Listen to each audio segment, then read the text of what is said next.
Hi friends, this is Ravikumar. మనం 2014 నుంచి కూడా వింటూ ఉంటాం, మన్మోహన్ సింగ్ ప్రభుత్వం లేదా కాంగ్రెస్ ప్రభుత్వం అత్యధికంగా లోన్లు ఇచ్చేసింది, ఇప్పుడు అవి ఎన్పీఎల్గా మారిపోయినాయి. మోడీ వచ్చిన తర్వాత వాటిని సెటరేట్ చేసే ప్రయత్నం చేస్తున్నాడు అని చెప్పేసి. అందులో ఎంత నిజం ఉంది ఒకసారి మనం చూద్దాం. మన్మోహన్ సింగ్ ప్రభుత్వంలో కూడా ఎన్పీఎల్ ఉన్నాయి, ఇప్పుడు మోడీ ప్రభుత్వంలో కూడా ఎన్పీఎల్ ఉన్నాయి. అయితే ఎవరి కాలంలో ఎక్కువగా లోన్లు ఎవరికి ఇచ్చారు, ఎవరు తీసుకున్నారు, ఏం జరిగింది వంటి మనం ఒకసారి పరిశీలిస్తే వాస్తవాలు మనకు తెలుస్తుంటాయి. ఇకపోతే లోన్లు రికవరీ చేయడానికి 2015లో మోడీ ప్రభుత్వం వచ్చిన తర్వాత ఎన్సిఎల్టీ నేషనల్ లా ట్రిబ్యునల్ ఏర్పాటు చేశారు, కంపెనీ లా ట్రిబ్యునల్ ఏర్పాటు చేశారు. ఎందుకు? ఎన్పిఎల్ని రికవరీ చేయడానికి, సెటిల్ చేయడం కోసం అని చెప్పేసి. వాటిల్లో ఇప్పుడు ప్రస్తుతం సంవత్సరం డాటా అయితే లేదు, కానీ 18-19 వరకు ఉన్న డాటా ప్రకారం చూస్తే 3774 కేసులు వచ్చినాయి, ఎన్సిఎల్టీలో పెండింగ్ ఉన్నాయి. వాటిలో రిజాల్వ్ అయిపోయినాయి అని చెప్పినవి 1604. నిజానికి అవి రిజాల్వ్ కాలేదు. అవన్నీ రిజాల్వ్ అవటం అంటే మనీ రికవరీ చేసిన కేసులు కేవలం 221. మళ్ళీ ఈ 1604లో 221 తీసేయంగా మిగిలిన 1400 చిల్లర కంపెనీలు 1483 కేసెస్ మళ్ళీ రీఅప్లై చేశారు. అంటే 3774 కేసెస్ ఎన్సిఎల్టీలో ఉంటే వాటిల్లో ఇప్పటి వరకు సాల్వ్ అయినవి, రిజాల్వ్ అయినవి 221 కేసెస్ మాత్రమే. ఇక మిగతా వాటన్నిటినీ రైట్ ఆఫ్లుగా, వాటిలుగా, ఇట్లుగా అలాగే పెండింగ్లో ఉంచారు. పైకెత్తి చెప్తారు, కానీ బ్యాంక్లో వచ్చేసి రైట్ ఆఫ్గా రాసేయండి అని చెప్తారు. ఓరల్ ఆర్డర్సే ఉంటాయి ఇక్కడ, అధికారికంగా ఎక్కడా కూడా మీకు ఆర్డర్స్ ఉండవు. సో మన భారతదేశ స్వతంత్ర భారత చరిత్రలో ఎప్పుడు కూడా బ్యాంక్ ఎంప్లాయీస్ ఎన్పిఎస్ రికవరీ కోసం స్ట్రైక్ చేసిన దాఖలాలు లేవు. ప్రస్తుతమే మనం చూసాం, బ్యాంక్ ఎంప్లాయీస్ వాళ్ళ డిమాండ్స్తో పాటు ఎన్పిఎస్ గురించి కూడా స్ట్రైక్ చేయడం చూసాం మనం. అది పరిస్థితి. ఇకపోతే మన్మోహన్ సింగ్ ప్రభుత్వం ఉండగా 2013-14 ఆర్థిక సంవత్సరంలో రైతులకు ఇచ్చిన రుణాలు ఎంత అంటే, అప్పటి వరకు ఇచ్చిన రైతులకు ఇచ్చిన రుణాలు 5,96,760 కోట్ల రూపాయలు. ఎంత? 5,96,760 కోట్ల రూపాయలు. వాటిలో ఎన్పిఏ అయింది ఎంత అంటే 33,000 కోట్లు. 33,000 కోట్లు అంటే ఎంత? 5.5%. ఓకే, రైతులు లోన్లు తీసుకున్న వాటిల్లో వాళ్ళకి ఇచ్చింది, వాళ్ళు పే చేయకుండా పెండింగ్లో ఉన్నది 33,000 కోట్లు, అంటే 5.52%. ఇక ఇండస్ట్రీస్ కోసం అప్పటి వరకు ఇచ్చిన లోన్లు ఎంత అంటే 13,31,000 కోట్ల రూపాయలు. వాటిలో ఎన్పిఏ అయింది 94,000 కోట్ల రూపాయలు, అంటే సుమారు 7%. ఇక సర్వీస్ సెక్టర్కి వచ్చేసి చూస్తే 19 లక్షల కోట్ల రూపాయలు అప్పటి వరకు 2013-14 ఆర్థిక సంవత్సరం వరకు ఉన్న లోన్లు. ఎంత? 19 లక్షల కోట్ల రూపాయలు. వాటిల్లో ఎన్పిఏలుగా ఉన్నవి 80,000 కోట్ల రూపాయలు, అంటే సుమారు 4.2%. ఇది 2013-14 ఆర్థిక సంవత్సరం వరకు ఉన్న డాటా. ఇక్కడ మొత్తం గ్రాస్ అగ్రికల్చర్ కావచ్చు, ఇండస్ట్రీ కావచ్చు, లేక సర్వీస్ సెక్టర్కి ఇచ్చినవి కావచ్చు, ఏమన్నా కానీ టోటల్ ఎన్పిఎస్ ఎంత ఉన్నాయి? 2,27,000 కోట్ల రూపాయలు. ఓకే, అప్పటికి మొత్తం కలిపి ఇచ్చిన లోన్లు అమౌంట్ వచ్చేసి సుమారు 46 లక్షల కోట్ల రూపాయలు. ఇప్పుడు ప్రస్తుతం 2018-19 ఆర్థిక సంవత్సరం వరకు డాటాని మనం ఒకసారి చూస్తే అగ్రికల్చరల్కి 13,25,824 కోట్లు, అంటే గతంలో ఇచ్చిన సుమారు 6 లక్షల కోట్ల కంటే పెరిగింది. 100% 110% ఎక్కువ లోన్లు ఇచ్చారని మనం చెప్పుకోవచ్చు. అయితే వాటి నుంచి ఎన్పిఏలు ఎంత అయినాయి అంటే 95,000 crores, అంటే సుమారు 7.2%. ఇందులో కూడా ఎన్పిఏ ఇంక్రీజ్ అయింది, కాదంటలేదు. అయితే అగ్రికల్చరల్కి పెరిగిన లోన్స్ శాతం ఎంత? 110%.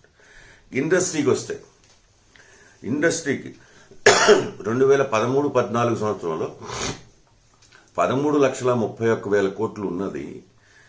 2018-19 వచ్చేసరికి 33,04,000 కోట్లు, అంటే ఆల్మోస్ట్ 280% ఎక్కువగా లోన్లు ఇవ్వడం జరిగింది. ఎన్పిఏలు మనం చూసుకుంటే 6 లక్షల కోట్లకి పైచి. ఇవి మనకి 13-14 ఎంత? 94,000 కోట్లు అయితే 2018-19 వచ్చేసరికి ఎంత? 6 లక్షల కోట్లు. ఎంతకు పెరిగింది? గతంలో 7.7% ఉన్న ఎన్పిఎస్ ఇక్కడికి వచ్చేసి 18.2% పెరిగిపోయింది. లోన్స్ ఇవ్వడం ఎక్కువ, ఇండస్ట్రీకి ఎక్కువ జరిగింది. వాటిలో ఎన్పిఎస్ కూడా విపరీతంగా పెరిగిపోయాయి. ఇక సర్వీస్ సెక్టార్కి వచ్చేసి 2013-14లో 19 లక్షల కోట్లు ఇస్తే ఇక్కడ 2018-19 వచ్చేసరికి 33,50,000 కోట్ల రూపాయలు ఇవ్వడం జరిగింది. వీటిల్లో ఎన్పిఏలు ఎంత అయినాయి? 2,25,000 కోట్ల రూపాయలు, అంటే సుమారు 6.71%. అంటే దీన్ని బట్టి చూసుకుంటే ఏంటి, ఇప్పుడు 2018-19 సంవత్సరానికి ఎంత ఓన్లీ సర్వీస్ సెక్టర్లో ఎంత ఎన్పిఏ అయిందో అంత మాత్రమే మన్మోహన్ సింగ్ ప్రభుత్వం ఉండగా ఆయన ఎన్పిఏ ఉన్నాయన్నమాట. ఇప్పుడు ఇంత ఎన్పిఎస్ పెరిగిపోవడానికి ఏంటి కారణం? అప్పుడు మన్మోహన్ సింగ్ మనం లోన్స్ ఎంత మొత్తంలో ఇచ్చింది, ఎవరెవరికి ఇచ్చింది కూడా మనకు తెలుస్తుంది ఇక్కడ. అంటే ఎవరు ప్రభుత్వంలో ఎక్కువ లోన్స్ ఇచ్చారు, ఎవరు ప్రభుత్వంలో ఎక్కువ ఎన్పిఏలు అయినాయి, దీనికి ఎవరు కారణం? ప్రస్తుత ప్రభుత్వం కాదా? కానీ వీళ్ళకంటే అలవాటు ఏంటంటే ప్రతి ఒక్కటి, ఏ చెడు జరిగినా కానీ కాంగ్రెస్, ఏ చెడు జరిగినా కాంగ్రెస్, ఏ మంచి జరిగినా నాదే. ఏ చెడు జరిగినా కాంగ్రెస్, ఏ మంచి జరిగినా మోడీ. నిజానికి మోడీ ప్రభుత్వం వచ్చిన తర్వాతే ఎక్కువగా అప్పులు ఇవ్వటం జరిగింది ప్రైవేట్ సెక్టార్కి. అవి ఎన్పిఏలుగా మారటం కూడా జరిగింది మోడీ ప్రభుత్వంలోనే. మన్మోహన్ సింగ్ ప్రభుత్వంలో అసలు జరగటం లేదంటలేదు, జరిగింది. కానీ మనం యావరేజ్ చూసుకుంటే అక్కడికి ఇక్కడికి భూమికి ఆకాశానికి ఉన్నంత తేడా ఉంటుంది. అప్పుడున్న ఎన్పిఏలకి 500% ఎన్పిఎస్ పెరిగినాయి టైంలో. లోన్స్ ఇవ్వడం కూడా సెక్టర్ వైజ్గా చూసుకుంటే కూడా అలాగే జరిగింది. కాబట్టి ఇది ప్రతిదానికి మన్మోహన్ సింగ్ లేదా కాంగ్రెస్, సోనియా అని చెప్పేసి వాళ్ళని తిట్టడం కోసం, వాళ్ళని ఇది చేయడం కోసం చెప్పేదే కానీ డాటా అయితే ఇది. ఈ డాటా బయటకు వస్తుంది, అందరికి తెలుస్తుంది అన్న ఉద్దేశంతో ఇప్పుడు ఈ డాటాని కూడా ఇవ్వటం మానేశారు బయటికి. ఇక ఎప్పుడు కాంగ్రెస్ని తిడతా ఉండండి. అదే మనకి ప్రభుత్వ రంగ సంస్థలు కనుక అప్పు అడుగుతుంటే వాటికి ఎక్కడ అప్పులు ఇవ్వట్లేదు. బిఎస్ఎన్ఎల్కి చూసాం, వాళ్ళు 3G 4G కోసం కానీ, లేకపోతే HCL వంటి కంపెనీలు కానీ వాళ్ళకి లోన్లు కావాలని అడుగుతుంటే వాళ్ళకి ఇవ్వట్లేదు. వాళ్ళ దగ్గర ఆస్తులు ఉన్నా సరే ఇవ్వట్లేదు, వీళ్ళకి లేకపోయినా ఇస్తున్నారు. అది మోడీ ప్రభుత్వం. ఇక ఒక అదానీ గారి ఆస్తులు ఈ గత 4-5 సంవత్సరాల్లో ఎంత ర్యాపిడ్గా పెరిగినాయో మనం చూసుకుంటే ఏం జరుగుతుందో అసలు ఏంటనేది మనకు అర్థమవుతుంది. అదాని గ్రీన్ ఎనర్జీలో 561% గ్రోత్, గ్యాస్ సెక్టర్లో 103% గ్రోత్, ఎంటర్ప్రైజెస్లో 85% గ్రోత్, పవర్ ట్రాన్స్మిషన్లో 38% గ్రోత్, పోర్ట్స్లో 4% గ్రోత్. దీన్ని బట్టి అర్థం మరి మిగతా ఎవరికి అంత ప్రాఫిట్స్ ఎందుకు రావట్లేదు? ఈ అదానీ అంబానీలకి మాత్రమే ఎందుకు ప్రాఫిట్స్ వస్తున్నాయి? వాళ్ళకి మాత్రం వ్యాపారం తెలిసి మిగతా వాళ్ళకి వ్యాపారం తెలియదా? మిగతా సామాన్య ప్రజలకి ఎవరికి తెలియదా? వాళ్ళకి కూడా లోన్స్ కూడా అలాగే వస్తున్నాయి. అదానీ వంటి వాళ్ళ మీద ఇక్కడ భారతదేశంలోనే కదా, ఆస్ట్రేలియాలో కూడా ప్రజలు యాజిటేషన్స్ చేస్తున్నారు. ఎందుకు చేస్తున్నారు? దాన్ని బట్టి మీరు అర్థం చేసుకోండి. ప్రతి ఒక్కటి కాంగ్రెస్ మీద నెపం నెట్టడం, లేదా 70 సంవత్సరాలని చెప్పటం, తాము చేసిన తప్పులన్నింటినీ కాంగ్రెస్ ఖాతాలో వేసేయటం, కాంగ్రెస్ వలన వచ్చిన లబ్ధిని మాత్రం తమ ఖాతాలో వేసుకోవడం. 2013-14 తర్వాత జీడిపి ఇంక్రీజ్ అయింది. ఇది ఎప్పుడు జీడిపి పడిపోవటం మొదలైంది?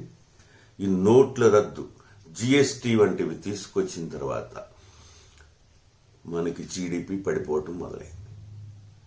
అంటే దానికి కూడా కాంగ్రెస్ కారణమా? ఇప్పుడు కరోనా కారణం అని చెప్తున్నారు. కారణం కరోనా కన్నా ముందే, కరోనా మార్చిలో డిక్లేర్ చేయడం, దానికన్నా ముందే 8 కాన్సిక్వెంటివ్ క్వార్టర్స్ జీడిపి పడిపోతూ వచ్చింది. అప్పుడు కరోనా లేదు కదా. కాకపోతే ఇప్పుడు ఏంటంటే వీళ్ళకి ఒక వంక దొరికింది కరోనా అని చెప్పుకోవడానికి. ఏది చూసుకున్నా ఇది మోడీ ప్రభుత్వం వైఫల్యం తప్పితే మరెవ్వరిది కాదు. పూర్తిగా ఈ బ్యాంకులు నాశనం అయిపోవటానికి కానీ, ఇన్ని లక్షల కోట్ల రూపాయలు ఎన్పిఏలు అయిపోవటానికి కానీ, దీని ప్రతిదానికి. ఇప్పుడు ఎన్పిఏలో కానీ, బ్యాంక్ ఎగవేతదారుల్లో కానీ విజయ్ మాల్యా తీసుకోండి, నీరవ్ మోడీ విజయ్ మాల్యా దేశం నుంచి పారిపోవడానికి ముందు అప్పుడున్న ఆర్థిక శాఖ మంత్రిని పార్లమెంట్ సెంటర్ హాల్లో కలిసి వెళ్ళాడు. అందరూ చూశారు. ఇప్పుడు నీరవ్ మోడీ పారిపోవడానికి ముందు నరేంద్ర మోడీతో ఫోటోలు కూడా దిగాడు. నీరవ్ మోడీ మేనమామ మెహుల్ చోక్సీ, వీళ్ళంతా కూడా. సుశీల్ మోడీ గురించి కూడా ఉంది, సుష్మా స్వరాజ్కి సుశీల్ మోడీకి సంబంధాలు ఉన్నాయని చెప్పేసి. అప్పుడు ఆమె లేరనుకోండి, సుష్మా స్వరాజ్ గారు, ఆమె గురించి మనం అనడం భావ్యం కాదు. ఇక్కడ చూసిన వాళ్ళతో సంబంధాలు ఉన్న వాళ్ళు, వాళ్లకు లోన్లు తీసుకోవటం, లేదా వాళ్ళకి కొట్టడం, వాళ్ళే చేయటం తప్పించి ఇంకోటి లేదు కదా. సో కాబట్టి ఇది డాటా.